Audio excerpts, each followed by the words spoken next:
আরেকজন ব্যক্তি ছিল যে নবী সাল্লাল্লাহু আলাইহি ওয়াসাল্লামকে নিয়ে এই কবিতা, গল্প, নৃত্য, মেয়েদেরকে নাচাতো, এসব তৈরি করতো, মক্কায় ছড়াতো। তার নাম আশনাক বিন শারিক। একটু বৃদ্ধ লোক ছিল, বুদ্ধিজীবী টাইপের আর কি, খুব পণ্ডিত।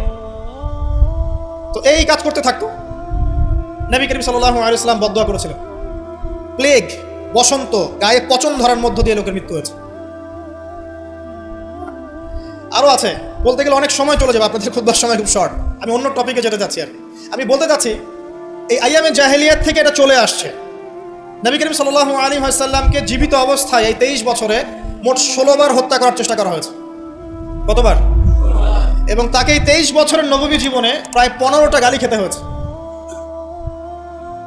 সাহের, জাদুকর, কাযযাব, মহামিথ্যাবাদী, ফারিকুল জামাত বিভক্তকারী, ঐক্য বিনষ্টকারী, অনেক কথা শুনতে হয়েছে, 15টার মতো। কাবা ঘরে যখন তিনি তাওয়াফ করছেন মক্কা বিজয়ের পর, তখনও তাকে চোরাগোপ্তা হামলা চালিয়ে হত্যা করার চেষ্টা করা হয়েছে। তিনি বসে আছেন, তার সামনে তরবারি নিয়ে গেছে। আল্লাহ ওহীর মাধ্যমে জানিয়ে দিয়েছেন, তিনি বলেছেন, তরবারি কি জন্য এনেছো? আমাকে হত্যা করার জন্য। সাথে সাথে সে মুসলিম হয়েছে।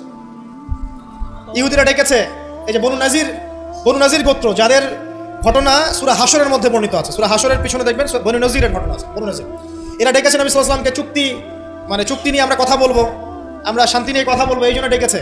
নবী করিম সাল্লাল্লাহু আলাইহি ওয়াসাল্লাম আবু বকর রাদিয়াল্লাহু আনহুকে নিয়ে গিয়েছেন, দেয়ালের পাশে বসেছেন, উপর থেকে পাথর ফেলে হত্যা করার চেষ্টা করা হয়েছে। আল্লাহ পাক জানিয়ে দিয়েছেন, তিনি সেখান থেকে চলে গেছেন। প্রায় 16 বার, আমার ছোট্ট গবেষণা, সিরাতের বইগুলো পড়ে দেখেন, প্রায় 16 বার তাকে হত্যা করার চেষ্টা করা হয়েছে।